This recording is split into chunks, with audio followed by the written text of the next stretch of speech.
और अब syllabus revise करने का टाइम भी नहीं बचा है। फरवरी का एग्जाम आपके सामने खड़ा है और ये वीडियो तुम्हारा लास्ट एंड फाइनल चांस है। तो क्योंकि जैक बोर्ड के एमसीक्यूज मजाक नहीं होते। जो बच्चे इस वीडियो को पूरा देखेंगे वही एग्जाम में मुस्कुराएंगे और बाकी सभी बच्चे पछताएंगे। तो याद रखना, अगर स्किप किया मतलब रिस्क लिया। तो अब चलते हैं क्लास 10 के साइंस के फाइनल 100% एक्सपेक्टेड एमसीक्यू सेट की तरफ। जो चलिए करते हैं शुरू। क्वेश्चन नंबर 1, नीचे दी गई अपक्रिया में कौन सा कथन असत्य है? ध्यान से समझना इसको, बहुत सारे गलती कर जाते हैं। असत्य पूछ रहा है तो इसका सही आंसर हो जाएगा फर्स्ट ए और बी। ये आपका असत्य है, ए भी और बी भी, तो सही करेक्ट आंसर हो जाएगा फर्स्ट ए और बी। आगे बढ़ते हैं दूसरे क्वेश्चन की तरफ। ये अभिक्रिया दी हुई है, इस अभिक्रिया में ऊपर दी गई अभिक्रिया किस प्रकार की है? तो यहाँ पर साफ साफ देख सकते हैं FeO3 से यहाँ पे Fe बिल्कुल अलग हो जा रहा है, यानी विस्थापित हो जा रहा है।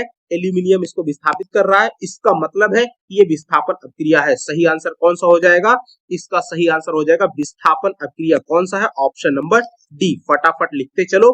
क्वेश्चन नंबर 3, लौह चूर्ण पर तनु हाइड्रोक्लोरिक अम्ल डालने से क्या होता है? सही उत्तर पर निशान लगाना है। तो लौह चूर्ण पर तनु हाइड्रोक्लोरिक अम्ल डालते हैं तो हाइड्रोजन गैस निकलती है और आयरन क्लोराइड बनता है। ऑप्शन नंबर ए में लिखा हुआ है, करेक्ट आंसर है। नोट करते जाओ। अगला क्वेश्चन है, कोई विलयन लाल लिटमस को क्या कर देता है? नीला। तो इसका पीएच मान संभवतः क्या होगा? लाल लिटमस को नीला करता है तो इसका पीएच मान क्या हो जाएगा? 10। आगे बढ़ते हैं क्वेश्चन नंबर 2 नहीं है, अगला आप नंबर डालते रहिएगा, इस नंबर से कोई मतलब नहीं है। कोई विलयन अंडे के पिसे हुए कवच से अपक्रिया करके गैस उत्पन्न करता है जो चूने के पानी को दूधिया कर देती है। ध्यान देना।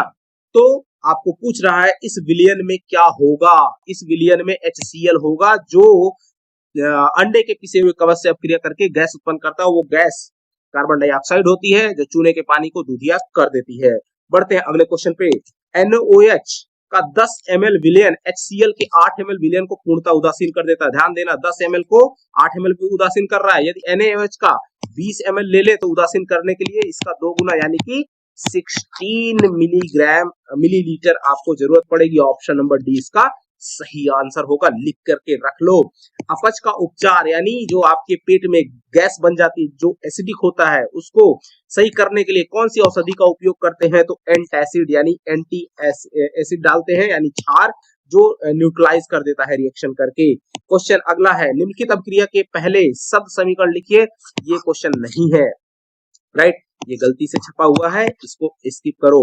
आगे बढ़िए। अगला क्वेश्चन, निम्नलिखित में से कौन सा युगल विस्थापन क्रिया को दर्शाता है, प्रदर्शित करता है? युगल विस्थापन, ध्यान देना, युगल का मतलब होता है 2, यानी 2 बार विस्थापन, द्विविस्थापन जिसको कहते हैं। इसका सही आंसर है डी, AgNO3 यानी सिल्वर नाइट्रेट विलयन और कॉपर धातु। क्यों? कॉपर जो है सिल्वर, जो चांदी है उसको विस्थापित करती है। अगला क्वेश्चन है, लोहे के फ्राइंग पैन में जंग से बचाने के लिए कौन सी विधि उपयुक्त होती है? तो ध्यान देना, ग्रीस बिल्कुल नहीं लगाया जाता, पेंट नहीं लगाया जाता, जिंक की परत चढ़ाकर, जिसे गैल्वेनाइजेशन कहते हैं। Option C. आगे बढ़ते हैं अगले क्वेश्चन पे। कोई धातु ऑक्सीजन के साथ अपक्रिया करके उच्च गलनांक वाला यौगिक निर्मित करती है, यह यौगिक जल में विलेय है, तो यह तत्व कौन सा हो सकता है? तो ये तत्व क्या होगा? कैल्शियम। ऑप्शन नंबर ए आपका करेक्ट हो जाएगा, इसका सही आंसर यही है। अगला क्वेश्चन है, खाद्य पदार्थ के डिब्बों पर जिंक की बजाय जिंक की जगह पर टीन का लेप क्यों होता है? क्योंकि जो टीन होता है, टीन की अपेक्षा जिंक अधिक अपक्रियाशील होता है। टीन कम अपक्रियाशील होता है और जिंक अधिक अपक्रियाशील होता है, इसलिए टीन की अपेक्षा जिंक अधिक अपक्रियाशील है। इसी वजह से डिब्बों पर जिंक की बजाय टीन का लेप लगाया जाता है। अगला क्वेश्चन, एथेन का आणविक सूत्र C2H6 है, इसमें कितने सहसंयोजक बॉन्ड है? तो 7 सहसंयोजक बॉन्ड है, इसके करेक्ट आंसर बी। अगला क्वेश्चन है, ब्यूटेनॉन चतुर्कार्बनिक यौगिक है, कार्बन यौगिक है, जिसका प्रक्रियात्मक यानी फंक्शनल ग्रुप इसका क्या होगा, ये आपको बताना है। तो ब्यूटेनॉन ऑन कीटोन आ रहा है, तो क्या आंसर हो जाएगा? सी, कीटोन। खाना बनाते समय यदि बर्तन की तली बाहर से काली हो रही तो इसका मतलब क्या है? इसका मतलब है कि ईंधन पूरी तरह से जल नहीं रहा है। Option number B, right. बढ़ते हैं अगले क्वेश्चन पे। अगला, मनुष्य में वृक्क एक तंत्र है जिसको किडनी कहते हैं अंग्रेजी में डियर। इसका जो संबंधित है एक भाग है, वृक्क एक तंत्र का भाग है, उस तंत्र का नाम बताना है, तो उत्सर्जन तंत्र से संबंधित है। पादप में जाइलम, जाइलम जो होता है दो प्रकार के, जाइलम और फ्लोएम जो होते हैं, तो जाइलम और फ्लोएम ये दो प्रकार की वाइन्स होती हैं, वीन्स होती हैं पादपों यानी पौधों में। तो यहाँ पूछ रहा है जाइलम किसके लिए उत्तरदायी होता है, तो जाइलम का काम है जल का वहन करना, जाइलम में जल का वहन होता है, ऑप्शन नंबर ए, राइट। बढ़ते हैं अगला, स्वपोषी पोषण के लिए कौन सी चीजें आवश्यक होती हैं, तो कार्बन डाइऑक्साइड, क्लोरोफिल, सूर्य का प्रकाश सभी होते हैं, तो ऑप्शन नंबर डी सभी इसका सही आंसर हो जाएगा। अगला, पायरुवेट के विखंडन से यह कार्बन डाइऑक्साइड जल तथा ऊर्जा देता है, यह क्रिया कहां पर होती है, तो माइटोकॉन्ड्रिया में होती है, नोट करते रहना। अगला क्वेश्चन है निम्नलिखित में से कौन सा पादप हार्मोन है, साइटोकाइनिन इसका सही आंसर है, साइटोकाइनिन। और दो तंत्रिका कोशिका के बीच जो स्पेस होता है उसको कहते हैं हम लोग सीनेप्स बोलते हैं, सीनेप्स बोलते हैं, याद रखना। मस्तिष्क किसके लिए उत्तरदायी होता है, सोचने के लिए भी होता है, हृदय स्पंदन के लिए भी होता है, शरीर संतुलन, तो इसका मतलब इसका सही आंसर सही हो जाएगा उपरोक्त सभी। अगले क्वेश्चन की बात करें, निम्न में से कौन सा पदार्थ लेंस बनाने के लिए बिल्कुल नहीं, तो जल होता है, कांच होता है, प्लास्टिक होता है, मिट्टी से हम लेंस नहीं बना सकते। अगला क्वेश्चन है किसी बिंब का अवतल दर्पण द्वारा प्रतिबिंब आभासी, सीधा तथा बिंब से बड़ा पाया गया वस्तु की स्थिति कहाँ होनी चाहिए, तो वस्तु की स्थिति P तथा F के बीच, P मतलब पोल यानी ध्रुव, राइट, ध्रुव और फोकस के बीच होनी चाहिए, दर्पण के ध्रुव तथा फोकस के बीच, ऑप्शन डी। तीसरा क्वेश्चन, तीसरा नहीं, अगला क्वेश्चन, किसी बिंब का वास्तविक तथा समान साइज, वास्तविक समान साइज का प्रतिबिंब प्राप्त करने के लिए बिंब को उत्तल लेंस के सामने कहां रखेंगे, तो बिंब को उत्तल लेंस के सामने कहां रखेंगे, इसको हम 2f दूरी पर रखते हैं, यानी दोगुनी फोकस दूरी पर, फोकस दूरी की दोगुनी दूरी पर, ऑप्शन नंबर क्या बन जाएगा, बी। अगला क्वेश्चन है किसी गोली दर्पण था किसी पतले गोली लेंस दोनों की फोकस दूरियां -15 सेंटीमीटर है, दर्पण और लेंस संभवतः कौन सा होगा, दर्पण भी पूछ रहा है और लेंस यानी वो दर्पण कौन सा होगा, लेंस कौन सा होगा, तो दोनों ही अवतल होंगे, यानी दर्पण भी अवतल दर्पण और लेंस भी अवतल लेंस, तो दोनों अवतल, option A will be correct. Note करते रहना। अगला क्वेश्चन, किसी दर्पण से आप चाहे कितनी दूरी पर खड़े हो आपका प्रतिबिंब सदैव सीधा बनता है, संभवतः ये दर्पण कैसा होगा, या तो समतल अथवा उत्तल, वेरी वेरी इंपॉर्टेंट। अगला क्वेश्चन, डिक्शनरी में पाए गए छोटे अक्षरों को पढ़ते समय आप निम्नलिखित में से कौन सा लेंस पसंद करेंगे, कौन सा लेंस, तो 5 सेंटीमीटर फोकस दूरी का उत्तल लेंस, 5 सेंटीमीटर फोकस दूरी का उत्तल लेंस इसका करेक्ट आंसर है।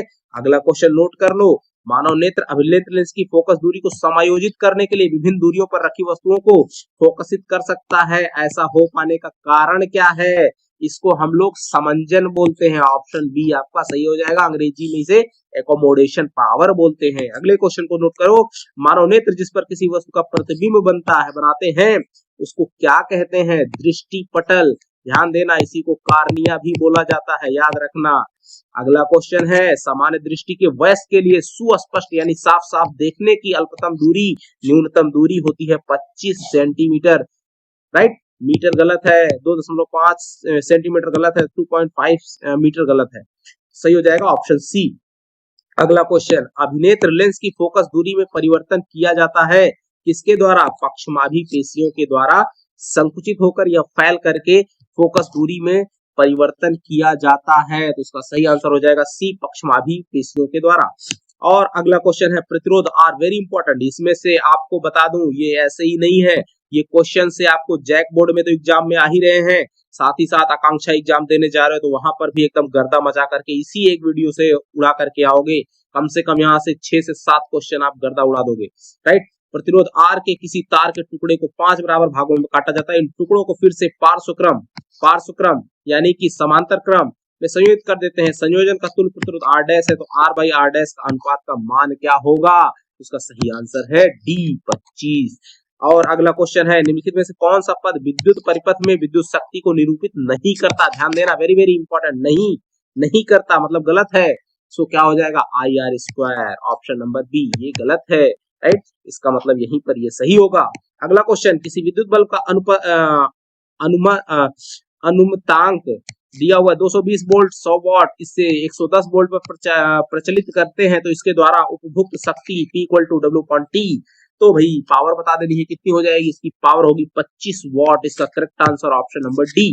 आगे बढ़ते हैं अगले क्वेश्चन में। चौथा, दो चालक तार जिनके पदार्थ लंबाई तथा व्यास समान है। इन क्वेश्चन को भाई याद कर लो, एकदम रट डालो, क्योंकि इनके आंसर याद रहेंगे तो मच बेटर, नहीं तो लगाते लगाते दिमाग पागल हो जाएगा।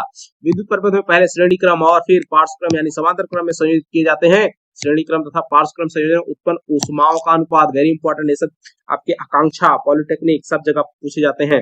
इसका सही आंसर ऑप्शन नंबर सी 1:4, याद करके एकदम फटाफट रख लो।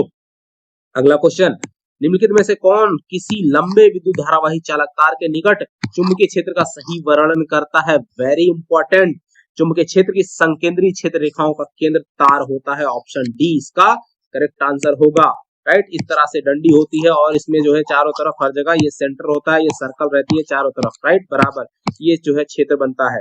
आगे बढ़ते हैं। लघु पथन के समय परिपथ में विद्युत धारा का मान बहुत ज्यादा बढ़ जाता है, बहुत अधिक बढ़ जाता है। Option number C, right. अगला क्वेश्चन है, निम्नलिखित में से कौन से समूहों में केवल जैव निम्नीकरण, जैव निम्नीकरण का मतलब जो अपने आप से आसानी से सड़ जाती हैं, उसका वो पदार्थ है, ऐसे पदार्थ जो अपने आप से सड़ जाए, एकदम देसी स्टाइल में समझ ले तो केक, केक जो खाता है, लकड़ी और घास, ये आसानी से सड़ने वाली चीजें हैं। कुछ लोग सोचेंगे सी वाला तो इसमें नींबू का रस है जो आसानी से नहीं सड़ता है, इसीलिए ये वाला सबसे मस्त जो ऑप्शन रहेगा वो डी, सबसे मस्ट चूज ऑप्शन ये है। अगला क्वेश्चन नोट कर ले भाई, निम्नलिखित में से कौन आहार श्रृंखला का निर्माण करते हैं? तो आहार श्रृंखला बनती है जैसे घास को खाई बकरी, बकरी को खाया आदमी, तो यहाँ पर फूड चेन बन गया। ऑप्शन बी आपका करेक्ट हो जाएगा, बिल्कुल। अगला क्वेश्चन नोट करो, निम्नलिखित में से कौन पर्यावरण मित्र व्यवहार कहलाते हैं? बाजार जाते समय सामान के लिए कपड़े थैले ले जाना, ध्यान देना, ये सही बात है। उसके बाद कार्य समाप्त हो जाने पर लाइट बल्ब या पंखे का स्विच, ये भी सही बात है। माँ द्वारा स्कूटर से विद्यालय छोड़ने के बजाय तुम्हारा विद्यालय तक पैदल, ये भी बहुत बढ़िया बात है। तो ऑप्शन नंबर डी, यही हमारा पर्यावरण फ्रेंडली बिहेवियर कहलाता है, सभी के सभी। और लास्ट क्वेश्चन है, मेंडल के एक प्रयोग में लंबे मटर के पौधे जिनके बैगनी पुष्प थे का संकरण बौने पौधे जिनके सफेद पुष्प थे से कराया गया। इनकी संतति के सभी पौधों में पुष्प बैगनी रंग के थे, परंतु उनमें लगभग आधे बौने थे।